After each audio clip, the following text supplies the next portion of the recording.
Samajwadi party की इस चुनौती को स्वीकार किया कि वो कहते थे कि भारतीय जनता पार्टी ईवीएम के चुनाव को जीतती है और ये मतपत्रों से चुनाव कराया जाए।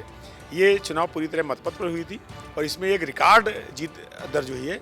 इसलिए मैं कहना चाहता हूँ कि समाजवादी पार्टी ईवीएम का भी चुनाव हारती है और मतपत्र का भी चुनाव हारती है। 14, 17, 19, 22 और 23 की शुरुआत, जिसकी बानगी है ये 2024 के लोकसभा चुनाव की। इसी प्रकार से 2024 के लोकसभा चुनाव में नए रिकॉर्ड बनने वाले हैं। स्नातक चुनाव में एक बार भाजपा ने फिर से बाजी मार ली है। 3 बार लगातार जीतने वाले एमएलसी अरुण पाठक मेरे साथ बात करने के लिए मौजूद हैं।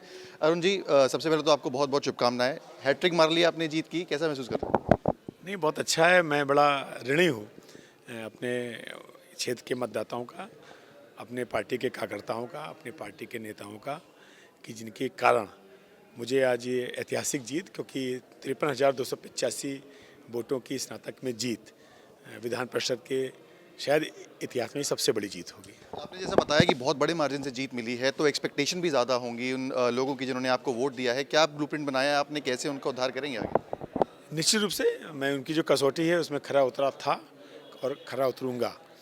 जो भी प्रबुद्ध मतदाताओं की अपेक्षाएं मुझसे हैं, मैं उन अपेक्षाओं में खरा उतरूँ, इसका पूरा प्रयास करूँगा।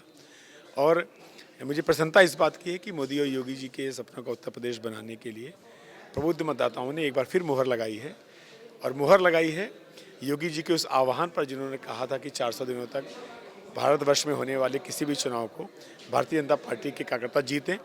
उसमें यहाँ के कार्यकर्ताओं ने, यहाँ के मतदाताओं ने मोदी जी के आह्वान को सबसे पहले पूरा करने का प्रयास किया है और किया है। समाजवादी पार्टी अक्सर ये बोलती रही है कि ईवीएम को चुनाव है, गड़बड़ है, बैलेट पेपर में हम पटकन ही दे देंगे बीजेपी को। बैलेट पेपर का चुनाव था लेकिन समाजवादी पार्टी को सीट नहीं आई, क्या कहेंगे इसके बारे में? नहीं, मैं हमारे यहाँ के कार्यकर्ताओं ने और मतदाताओं ने समाजवादी पार्टी की इस चुनौती को स्वीकार किया कि वो कहते थे कि भारतीय जनता पार्टी ईवीएम के चुनाव को जीतती है और ये मतपत्रों से चुनाव कराया जाए।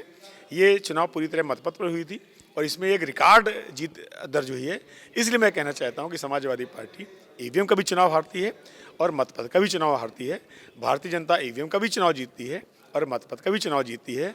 14, 17, 19, 22 और 23 की शुरुआत, जिसकी बानगी है ये 2024 के लोकसभा चुनाव की। इसी प्रकार से 2024 के लोकसभा चुनाव में नए रिकॉर्ड बनने वाले हैं, जनमत मिलने वाला है और ये कृपा केवल उत्तर प्रदेश की जनता और भारतवर्ष की जनता की होगी। समाजवादी पार्टी एक सीट से रह गई, उनका कोरम पूरा होना था, जैसे लीडर ऑफ अपोजिशन में उनको मदद मिलती, लेकिन अब लगता है कि वो नहीं हो पाएगा। कहीं ना कहीं सेटबैक है समाजवादी पार्टी के लिए। आप बीजेपी एज अ पार्टी कैसे देखती है इसको? नहीं, एक वो जो मिनी क्या होती है, एक मैजिक होती है, उसके लायक उनके विधायक हैं।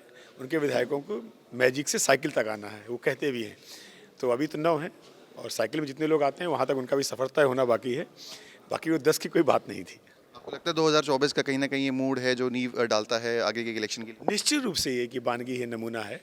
और नमूना इस बात पर भी है कि एक रिकॉर्ड मतों से जिताया है। वो मोदी जी को भी उत्तर प्रदेश की जनता एक रिकॉर्ड मतों से, इस कानपुर की जनता, उन्नाव की जनता जिताएगी भी। उसने मूड बना लिया है। निश्चित रूप से मूड एक पारदर्शिता का है, सरकार की पारदर्शिता का है, सरकार के इस्तकबाल का है, कानून व्यवस्था का है, विकास का है, लोगों के रोजगार देने का है, लोगों की जो आखिरी हमारा व्यक्ति है पूरे समाज का, उसके तक सुविधा दिलाने का है। और मैं गर्व का अनुभव करता हूँ कि मोदी और योगी जी के समय मुझे भी एक जनप्रतिनिधि के रूप में चयन होने का या जनता की सेवा करने का मौका मिला है। तो धन्यवाद हमसे बात करने के लिए। ये थे अरुण पाठक, जो समाजवादी पार्टी पर हमला करते हुए कह रहे हैं कि बीजेपी बैलेट पेपर का भी चुनाव जीतती है और ईवीएम का भी चुनाव जीतती है। वीडियो जर्नलिस्ट अमित के साथ सिमर चावला, कानपुर, यूपी तक।